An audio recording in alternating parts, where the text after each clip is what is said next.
देखो कैसे service allot होती है। सबसे पहले आपको ये पता है कि इंटरव्यू आईए से कितने देते हैं लोग, लगभग मान लीजिए कि 1000 वैकेंसी है तो इंटरव्यू देने वाले कितने होंगे, लगभग 2500 लोग होंगे। यानी फाइनली जो रिजल्ट बनता है वो 2500 लोगों का बनता है। उनमें से 1000 का सिलेक्शन होता है। वो 2500 ऐसे लोग हैं जिनके मेंस के सारे मार्क्स हमारे पास हैं, इंटरव्यू के सारे मार्क्स भी हमारे पास हैं। तो 2500 लोगों की एक शीट तैयार होती है इन सबके पूरे मार्क्स के साथ। आप एक्सेल जानते होंगे, एक्सेल शीट इनकी बनती है जिसमें सब डिटेल्स लिखी होती है। डिटेल्स में इनका नाम लिखा होगा, इनकी कैटेगरी लिखी होती है, इनकी सर्विसेज की प्रेफरेंसेस लिखी होती है, क्या क्या सर्विस प्रेफर की, किस ऑर्डर में की है, वो सब डिटेल्स एक ही एक्सेल शीट में हमारे पास आ जाती है। अब जब सबके नंबर आ गए इंटरव्यू के, अब यूपीएससी के लोगों को बनाना रिजल्ट इनका। और रिजल्ट बनाने में एक चीज का ध्यान रखना होता है, रिजर्वेशन का। पूरा ठीक से समझ लो कि रिजर्वेशन कैसे अप्लाई करते हैं। मान लीजिए कि 1000 सीटें हैं,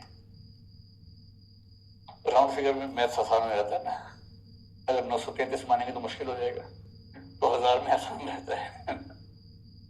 आपको ये अच्छे से पता है कि कुछ सीटें होती है अनरिजर्व्ड, जनरल नाम से कोई सीट नहीं होती है, अनरिजर्व्ड होती है।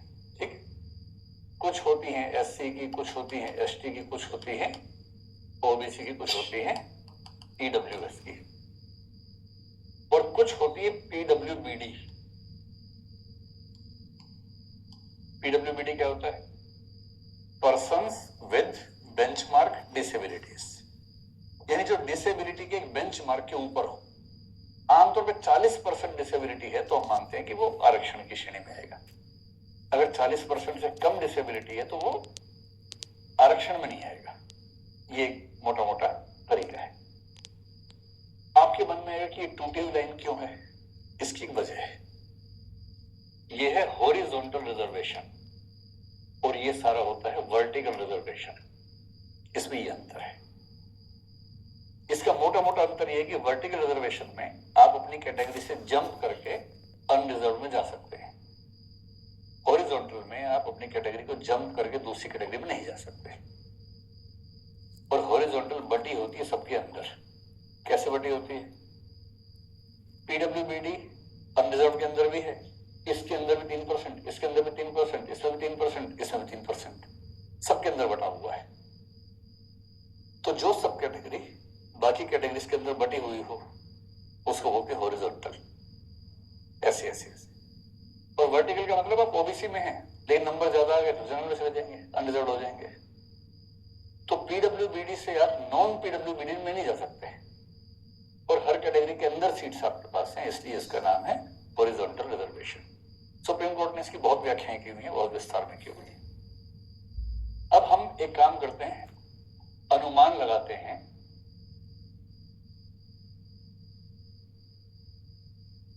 अगर 1000 सीटें हैं, आपको पता है कि एससी में क्या परसेंटेज है रिजर्वेशन का, 15% है।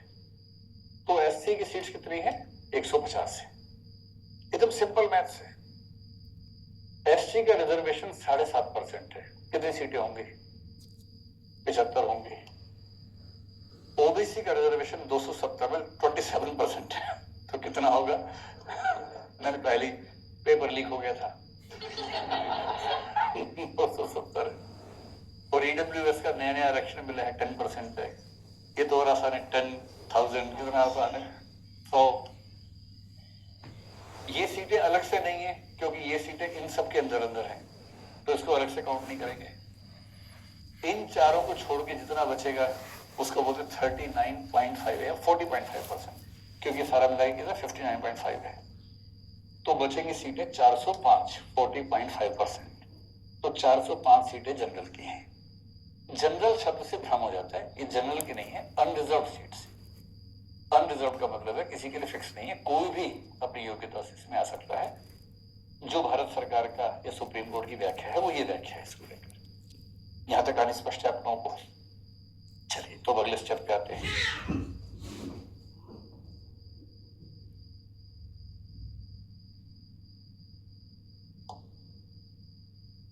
अब जो अगला स्टेप है उसमें हम क्या करेंगे, 2500 लोगों का रिजल्ट हमारे पास है ही, इसको नंबर 2 मान लेते हैं। अब पूरे 2500 की लिस्ट हमने बना रखी है, सबके नंबर लगा रखे सामने। एज्यूम करते हैं अनरिजर्व्ड में हम मान के चलेंगे कि जो 405 रैंक पे है वही सब अनरिजर्व्ड है, क्योंकि बिना किसी आरक्षण के कंपटीशन में सबसे ऊंचे रैंक किसने हासिल किए, 405 ने। तो हम एज्यूम कर लेते हैं कि ये 405 लोग वो हैं जो अनरिजर्व्ड में है नहीं। अब इनमें कई और लोग आएंगे जो अनरिजर्व्ड हो जाएंगे आगे चल के, अभी एज्यूम कर लेते हैं पहले लेवल पे। अब हम देखेंगे कि जो एससी वाले बच्चे हैं 150, हमारी शीट में उन सबका लिखा हुआ, कैटेगरी में लिखी हुई है। हम एससी में देखेंगे कि ऊपर से लेके कहां 150 लोग पूरे हो रहे हैं 2500 की लिस्ट में। आप समझ रहे हैं?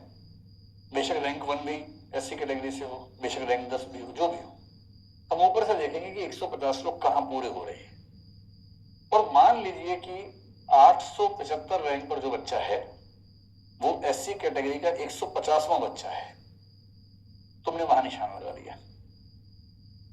एसटी में देखा 75 बच्चे कहां पूरे हो रहे हैं, मान लीजिए कि 900 रैंक पे पूरे हुए। ओबीसी में देखा 270 कहां पूरे हो रहे हैं, मान लेते हैं कि 925 पर पूरे हुए। फिर हमने ईडब्ल्यूएस में देखा, ये थोड़ा ऊपर रहता है, मान लीजिए 700 पर पूरे हो गए। फिर हम देखेंगे पीडब्ल्यूबीडी में जितने लोग हमें चाहिए थे, जैसे 3% होता है तो लगभग आप मान के चलेंगे 30 के आसपास संख्या होनी चाहिए। और इसमें भी सब कैटेगराइजेशन है, पीडब्ल्यूबीडी 1, 2, 3 एंड 5। 4 नहीं होता इसमें। 4 का मतलब है इंटेलेक्चुअली डिसेबल्ड। जो इंटेलेक्चुअली डिसेबल्ड है वो सिविल सर्विस में उसको आरक्षण दे नहीं सकते, तो उसको छोड़ के 1, 2, 3, 5 का होता है। 1 मतलब विजुअल, 2 मतलब सुनने की क्षमता, 3 मतलब जो मोटर स्किल्स हैं, लोकोमोटर स्किल्स हैं, 5 का मतलब जिसमें एक से ज्यादा यानी मल्टीपल डिसेबिलिटीज एक साथ होती है। तो उन चारों की कट ऑफ भी अलग अलग है, उन चारों की सीट्स भी अलग अलग हैं, कौन कौन से सर्विस में अलाउड है ये भी लिस्ट बनी हुई है, नोटिफिकेशन में लिखा होता है। अब हम देखेंगे कि जो हमें हर सब कैटेगरी में लोग चाहिए थे वो उतने इसके अंदर है कि नहीं है, इन सारी कैटेगरीज में मान लीजिए नहीं है। और हमें 30 लोग चाहिए थे, 5 ही आए हैं, तो हम क्या करेंगे, 25 लोग और ढूंढेंगे पीछे की लिस्ट में से इन कैटेगरीज के, उनको भी निशान लगा लेंगे कि ये लोग भी सर्विस में आने चाहिए। यहां तक प्रोसेस समझ में आ गया? इतना होने के बाद हम क्या करेंगे, अब 1000 लोगों की लिस्ट बनाएंगे। कैसे बनाएंगे? 1 से 405 तो वैसा का वैसा रखेंगे, वो मेरिट से। उसके बाद हमें क्या करना है, मैं बीच में एक गैप छोड़ रहा हूं। एससी कैटेगरी के जितने लोग 405 तक आ रहे थे वो तो ठीक है, लेकिन 150 करने के लिए जितने रह गए हैं उनको पीछे से एक एक करके लिस्ट में लाएंगे। एससी एसटी के लोगों को लाएंगे, एससी ओबीसी को लाएंगे, ईडब्ल्यूएस को लाएंगे।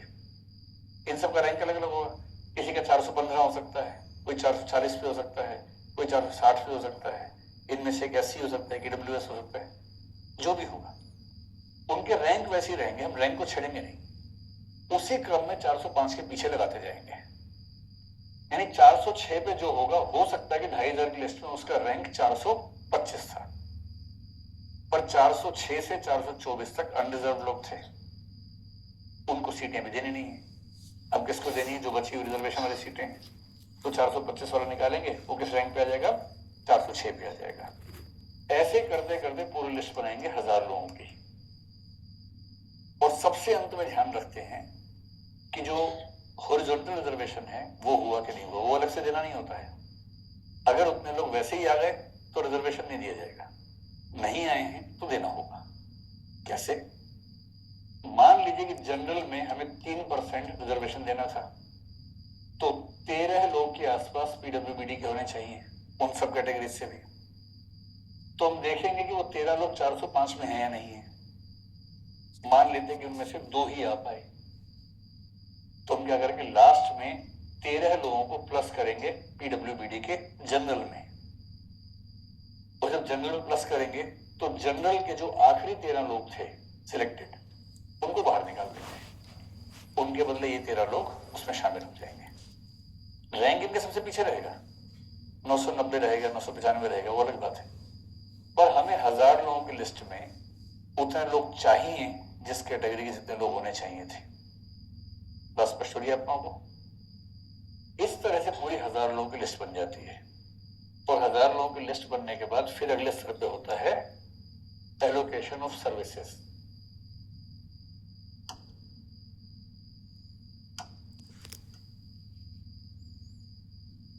एलोकेशन ऑफ सर्विसेज आईएएस का अलग से होता है, आईपीएस का अलग से, आईएफएस का अलग से, बाकी सभी सर्विसेज का एक साथ होता है।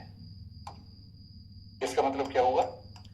रिजर्वेशन पॉलिसी आईएएस में अलग से अप्लाई होगी, आईपीएस में अलग से अप्लाई होगी, आईएफएस में अलग से होगी, और बाकी सारी सर्विसेज जो है उन सब में एक साथ अप्लाई होगी। इसका मतलब आईआरएस में हो सकता है कि जनरल में 4 लोग ज्यादा दिखें, किसी और सर्विस में जनरल में 4 लोग कम दिख सकते हैं, क्योंकि इन सबको एक ही यूनिट मान के हम सिस्टम बनाते हैं। इन सबकी यूनिट्स अलग अलग चलती हैं। स्पष्ट है यहां तक पूरी बात? अब हम एक एग्जाम लेते हैं आईपीएस का, क्योंकि आईपीएस में सीट्स 200 होती है राउंड फिगर में, आईएएस में आजकल कितनी है? 180 है, जो इस साल हो सकता है बढ़ के 200 हो जाए। नोटिफिकेशन में बताया नहीं है, वो बाद में बताएंगे जब आगे के स्टेज में आएंगे। अब क्या करेंगे? जब सिलेक्शन हो गया, रिजल्ट बन गया, रिजल्ट अनाउंस कर चुके 1000 लोगों का, और उन 1000 में सुनिश्चित किया गया है कि हर कैटेगरी के उतने लोग आ जाएं जितने होने चाहिए।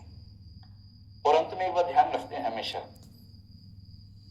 10-15 लोग हर कैटेगरी में प्रोविजनल रखते हैं, उनका नाम अनाउंस नहीं करते हैं, ये मान के चलते हैं कि लिस्ट में आ जाएंगे आगे चलकर।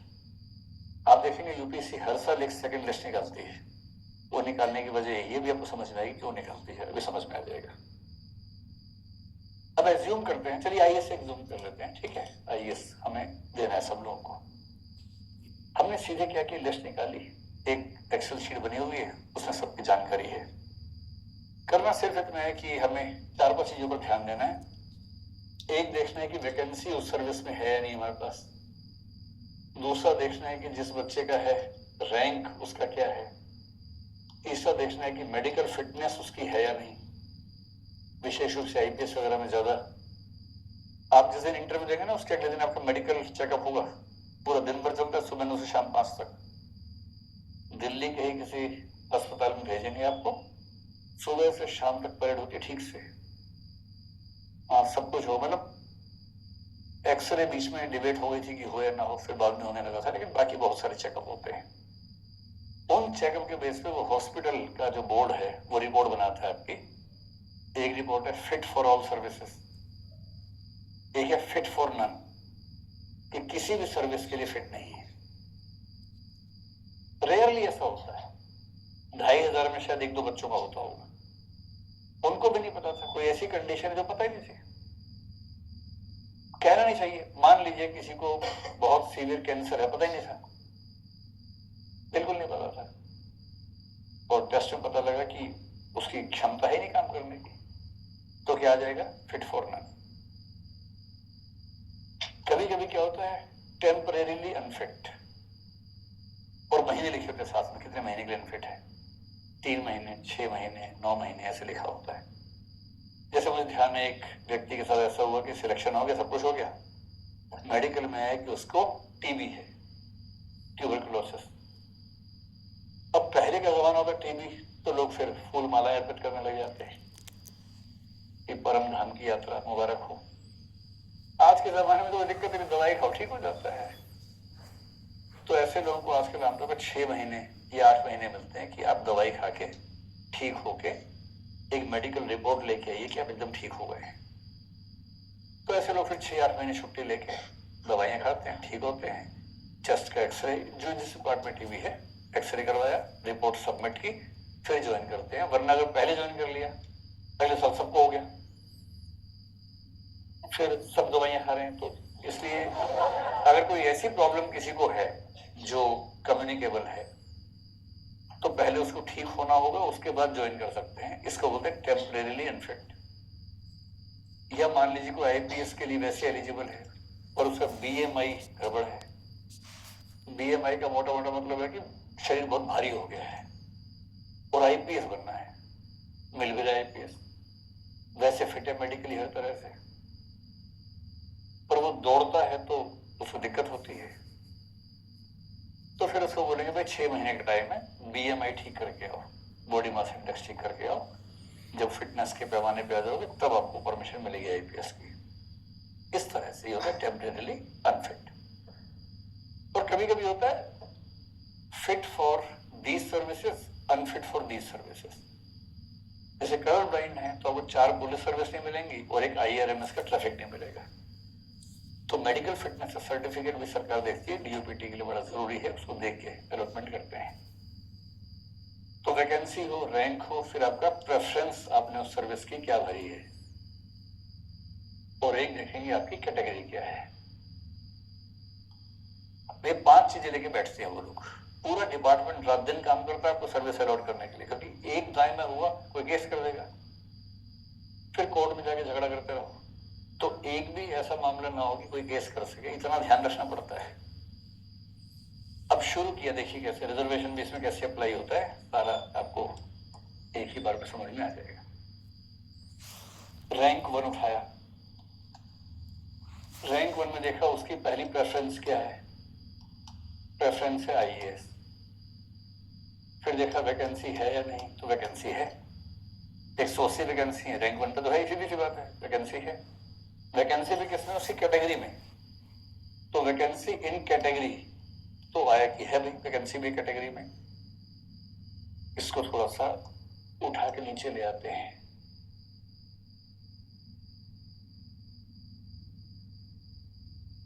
उसके पास देखा कि मेडिकली फिटनेस इसकी है या नहीं है, तो IAS के लिए कुछ खास सही भी नहीं होता है, तो मेडिकली फिट है। तो वैकेंसी भी हमारे पास है, कैटेगरी में भी वैकेंसी है, मेडिकली फिट भी है, इसकी प्रेफरेंस भी ऐसी है। तो उसके बाद होता है रिमार्क्स। रिमार्क्स क्या है, दे दिया। तो ये जो व्यक्ति है इसको जो सर्विस मिल गई IAS है। अब 1 से लेकर 75 तक कोई दिक्कत है ही नहीं, क्योंकि आमतौर पर सबकी पहली प्रेफरेंस IAS है और IAS की 180 सीटें हैं। 180 में जनरल की, अनरिजर्व की 72-73 सीटें होती ही हैं, तो 73 प्रैक्टिकली 75 तक कोई दिक्कत है नहीं, सबको पहली प्रेफरेंस मिल ही जाती है।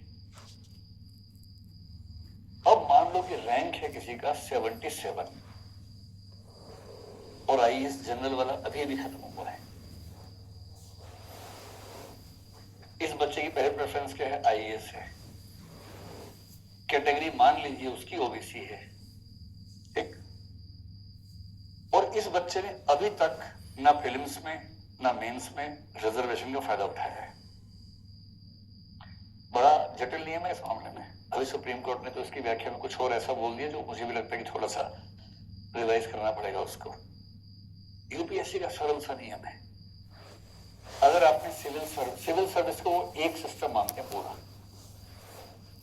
अगर आपने किसी भी अटेम्प्ट में किसी भी लेवल पर रिजर्वेशन का कोई भी लाभ लिया है तो आप रिजर्वेशन में, अगर आपने किसी भी अटेम्प्ट में किसी भी लेवल पर रिजर्वेशन का कोई लाभ नहीं लिया है तो आप जनरल में है। सिंपल सा है। इसका मतलब क्या हुआ, आपका रैंक 1 भी हो लेकिन मान लो अटेम्प्ट 7वां था,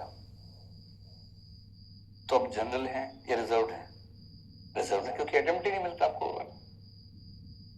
मान लो प्रीलिम्स में आपका सीसेट तो खैर क्वालिफाएंगे, GS में आपका स्कोर मान लीजिए 2 नंबर कम था जनरल कट ऑफ से, पर OBC वाले कट ऑफ में आ गया या SC वाले कट ऑफ में आ गया तो आपका सिलेक्शन हो गया था।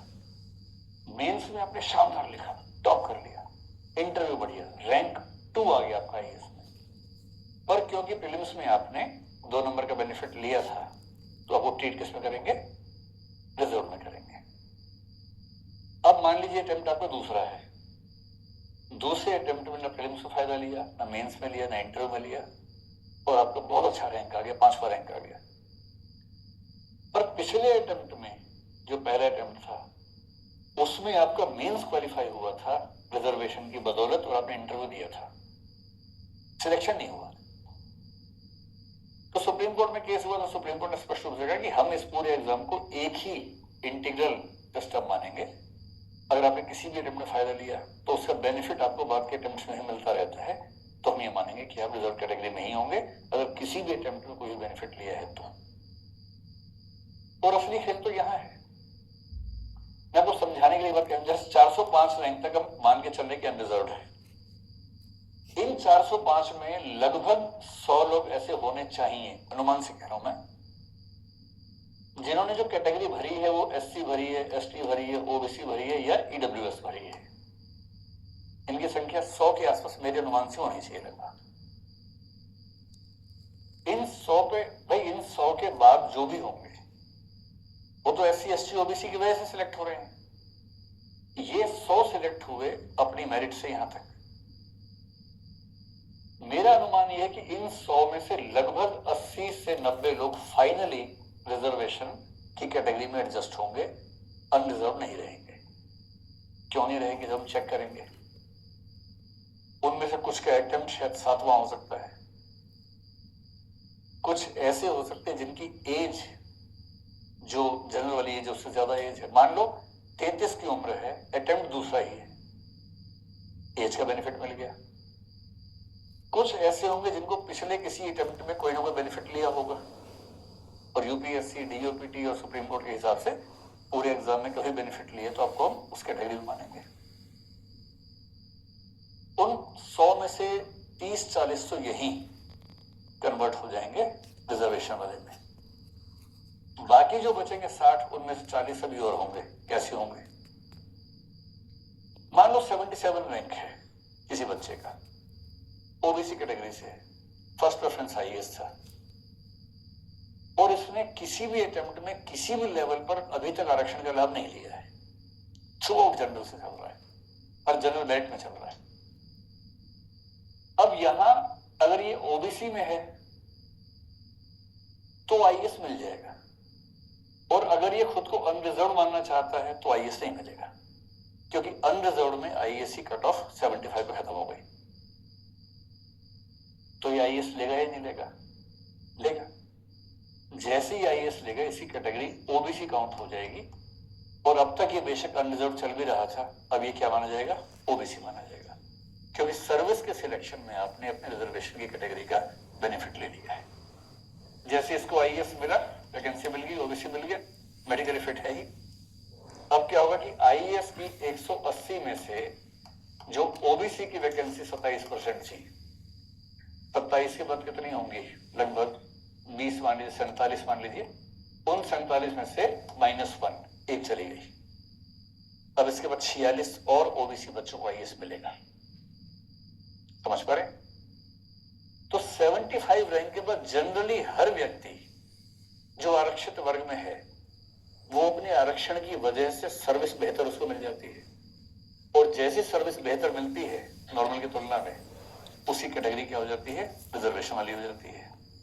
और इसलिए अगर इन 405 में से 80-90 चले गए रिजर्वेशन में, तो अनरिजर्व कैटेगरी को पूरा करने के लिए अंत में हमें करीब 80-90 लोग और लाने पड़ेंगे पीछे की लिस्ट में से ऐड करने के लिए।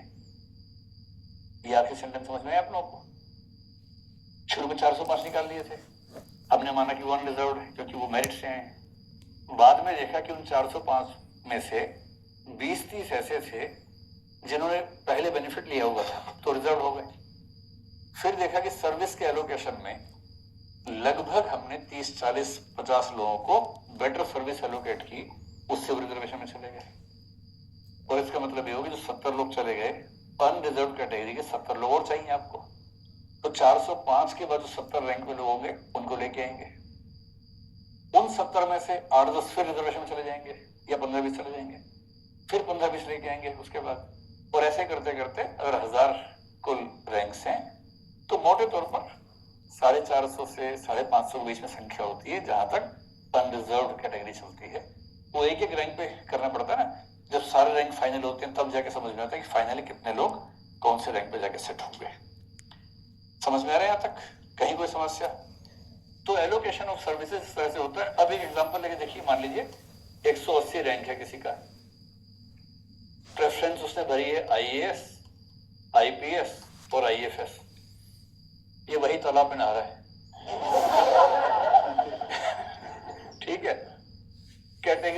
अनरिजर्व। अनरिजर्व में आईएएस मिल रहा है कि नहीं मिल रहा है? नहीं मिल रहा है। आईपीएस मिल रहा है, आईएफएस मिल रहा है। मेडिकली फिट, आईएएस के लिए फिट, आईपीएस के लिए अनफिट, आईएफएस के लिए फिट। अब क्या होगा इसका? आईएफएस मिलेगा क्योंकि आईएफएस के लिए रैंक सूटेबल है, मेडिकल फिटनेस भी है, यहाँ मेडिकल फिट नहीं है, तो फाइनली इसका क्या हो गया? आईएफएस हो गया। ऐसे लिस्ट लेके बैठते हैं, एक एक व्यक्ति की प्रेफरेंस